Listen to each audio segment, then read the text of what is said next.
ചില സമയത്ത് thyroid department വളരെ ലേസി ആവുക, സ്റ്റാഫുകളുടെ എണ്ണം കുറയുക, റോ മെറ്റീരിയൽ കുറയുക. ഇങ്ങനെയുള്ള അവസ്ഥയിൽ ഈ T3യും T4നെയും വേണ്ട പോലെ മെസ്സേജസ് കൊണ്ടിട്ട് സെൽസിലേക്ക് വിടാനായിട്ട് പറ്റുന്നില്ല. റോ മെറ്റീരിയൽസ് എന്ന് പറഞ്ഞാൽ എന്താ? ന്യൂട്രിയൻസ്, അതായത് അയഡിൻ, അയൺ, സിലീനിയം, ഇങ്ങനെയുള്ള സംഭവങ്ങളൊക്കെ ആവശ്യമുള്ളതാണ് നമ്മുടെ ശരീരത്തിൽ. അപ്പോൾ റോ മെറ്റീരിയൽസിന്റെ കുറവ് വരുമ്പോൾ ഈ T3യും T4ഉം തന്നെത്താനെ പ്രൊഡക്ഷൻ കുറയുകയാണ്. സെൽസിന്റെ വർക്ക് കുറയുമ്പോൾ, അതായത് പ്രൊഡക്ടിവിറ്റി കുറയുമ്പോൾ സിഇഒന് ഓട്ടോമാറ്റിക്കലി മെസ്സേജ് കിട്ടും. പക്ഷെ സിഇഒ എന്ത് ചെയ്യും? ഇൻഫർമേഷൻ കൊടുത്തോണ്ടിരിക്കുക. സിഇഒ പിറ്റ്യൂട്ടറി ഗ്ലാൻഡിനോട് പറഞ്ഞ്, അതായത് ജനറൽ മാനേജറിനോട് പറഞ്ഞ് TSH ഇങ്ങനെ പ്രൊഡ്യൂസ് ചെയ്തുകൊണ്ടിരിക്കുക. തൈറോയ്ഡ് ഗ്ലാൻഡിനോട് പറയാണ് താഴത്തേക്ക് ഇൻഫർമേഷൻസ് പാസ് ചെയ്യാൻ, അതായത് T3യും T4ഉം പ്രൊഡ്യൂസ് ചെയ്യാൻ. TSH ഇങ്ങനെ കൂടുതൽ വന്നുകൊണ്ടിരിക്കുക, പക്ഷെ T3യും T4ഉം പ്രൊഡ്യൂസ് ചെയ്യാൻ പറ്റില്ല. കാരണം അവിടെ റോ മെറ്റീരിയൽ ഇല്ല, സ്റ്റാഫ് ആവശ്യത്തിനില്ല, എനർജി ഇല്ല അവിടെ വേണ്ട രീതിയിലുള്ള പ്രൊഡക്ഷൻ ചെയ്യാനായിട്ട്. അപ്പോൾ ആ കണ്ടീഷനിൽ വരുമ്പോൾ സ്ലോ ഡൗൺ ആവുകയാണ്. ഇതാണ് നമ്മൾ പറയുന്ന ഹൈപ്പോതൈറോയിഡിസം.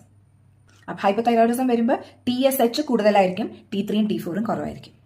തൈറോയ്ഡ് ഡിപ്പാർട്ട്മെന്റ് ഭയങ്കര എക്സൈറ്റഡ് ആണ്. അവർക്കൊരു കണക്ക് മോളിൽ നിന്ന് സിഇഒ കൊടുത്തിട്ടുണ്ട്, എത്ര T3 പ്രൊഡ്യൂസ് ചെയ്യണം, എത്ര T4 പ്രൊഡ്യൂസ് ചെയ്യണം എന്നൊക്കെ ഒരു കണക്ക് കൊടുത്തിട്ടുണ്ട്. പക്ഷെ അതൊന്നും നോക്കാണ്ട് ആവശ്യത്തിലും കൂടുതൽ T3യും T4ഉം ഇഷ്ടം പോലെ പ്രൊഡ്യൂസ് ചെയ്തുകൊണ്ടിരിക്കുകയാണ് തൈറോയ്ഡ് ഗ്ലാൻഡ്. അതായത് ടു മെനി മെസ്സേജസ് ഇങ്ങനെ അയച്ചോണ്ടിരിക്കുക എല്ലാവരോടും വർക്ക് ചെയ്യാൻ. അപ്പോൾ അവിടെ ഓവർലോഡായി, ആൾക്കാർ ഓവർ ബേർഡൻ ആയി വർക്കിനകത്ത്. ആ ഫ്യൂവലും ഫാസ്റ്റ് ആയിട്ട് ബേൺ ചെയ്ത് പോകുക, അതായത് കലോറീസ് ഫാസ്റ്റ് ആയിട്ട് ബേൺ ചെയ്ത് പോവുക. മെഷീൻസ് ഒക്കെ ചൂടാവാൻ തുടങ്ങി, അതായത് ഹാർട്ടിന്റെ ഫംഗ്ഷനിങ് ഒക്കെ ഭയങ്കരമായിട്ട് കൂടി, ഹാർട്ട് ബീറ്റ് ഒക്കെ കൂടിക്കൊണ്ടിരിക്കുക. സിഇഒ TSH വേഗം റെഡ്യൂസ് ചെയ്യും, കാരണം തൈറോയിഡിന് ഇൻഫർമേഷൻ കൊടുക്കൽ നിർത്തി.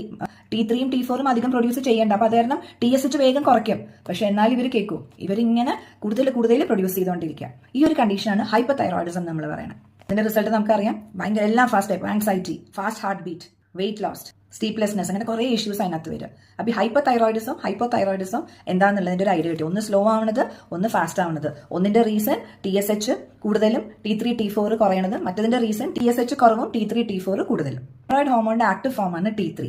പക്ഷേ T3 വളരെ കുറച്ച് ഉണ്ടാക്കണേ, T4 ആണ് കൂടുതൽ. T4നെ T3 ആയിട്ട് കൺവേർട്ട് ചെയ്തിട്ടാണ് ബോഡി യൂസ് ചെയ്യണത്. സ്റ്റോറേജ് ഫോമാണ് T4 എന്ന് പറയുന്നത്. ഈ തൈറോയ്ഡ് ഗ്ലാൻഡ് എങ്ങനെ വർക്ക് ചെയ്യണമെന്ന് വെച്ചാൽ നമ്മുടെ ഭക്ഷണത്തിൽ നിന്നുള്ള അയഡിനെ എടുത്തിട്ടാണ് ഈ രണ്ട് ഹോർമോണായ T3യും T4നെ ഉണ്ടാക്കുന്നത്. അയഡിൻ ഫുഡിൽ നിന്ന് കൃത്യമായിട്ടൊക്കെ കിട്ടിക്കൊണ്ടിരിക്കുമ്പോൾ ഈ പ്രശ്നങ്ങളൊന്നുമില്ല. അവിടെ എവിടെയാണ് കുറവ് വരുന്നത്, അപ്പോഴാണ് നമുക്ക് ഈ ഹോർമോൺ പ്രൊഡക്ഷൻസ് കുറയുന്നത്. എന്തുകൊണ്ട് തൈറോയ്ഡ് ഗ്ലാൻഡ് ഇങ്ങനത്തെ ഇഷ്യൂസ് കാണിക്കണമെന്ന് വെച്ച് കഴിഞ്ഞാൽ മെയിൻ ആയിട്ട് നമ്മുടെ ലൈഫ് സ്റ്റൈൽ, നമ്മുടെ ഇംപ്രോപ്പർഡ് ആയിട്ടുള്ള ഡയറ്റ്, സ്ട്രെസ്ഫുൾ ആയിട്ടുള്ളൊരു ലൈഫ് സ്റ്റൈല്, അയഡിൻ ഇൻടേക്ക് കുറയണത്, പലപ്പോഴും ജനറ്റിക് ഇഷ്യൂസ് ഉണ്ടാവാറുണ്ട്, സെഡൻറ്ററി ലൈഫ് സ്റ്റൈൽ, പ്രത്യേകിച്ച് ഇന്നത്തെ ടൈപ്പ് ഓഫ് ജോലികൾ, IT ഫീൽഡ്, ഫുൾ ടൈം ഇരുന്നുള്ള ജോലി, പിന്നെ പ്രഗ്നൻസി ടൈമിലും ഈ ഇഷ്യൂസ് കാണിക്കാറുണ്ട്. പല രീതിയിൽ തൈറോയിഡിനെ സപ്പോർട്ട് ചെയ്യാനുള്ള മെഡിസിൻസ് ഉണ്ടെങ്കിലും പലതിനും സൈഡ് എഫക്റ്റ് ഉണ്ടെന്ന് നമുക്കറിയാം. ഹാർട്ട് പാൽപിറ്റേഷൻ, അല്ലെങ്കിൽ ബോൺ തിന്നിങ്, വെയിറ്റ് ലൂസിങ്, അങ്ങനെ കുറേ ഇഷ്യൂസ് നമ്മൾ മെഡിസിൻസിൽ കാണാറുണ്ട്. ഇങ്ങനെയാണ് തൈറോയ്ഡ് ഗ്ലാൻഡ് ഫംഗ്ഷൻ ചെയ്യുന്നത്. അപ്പം നമ്മൾ ഈ തൈറോയ്ഡ് ഗ്ലാൻഡിന്റെ പ്രോപ്പർ ഫംഗ്ഷനിങ് എന്ന് പറയുന്നത്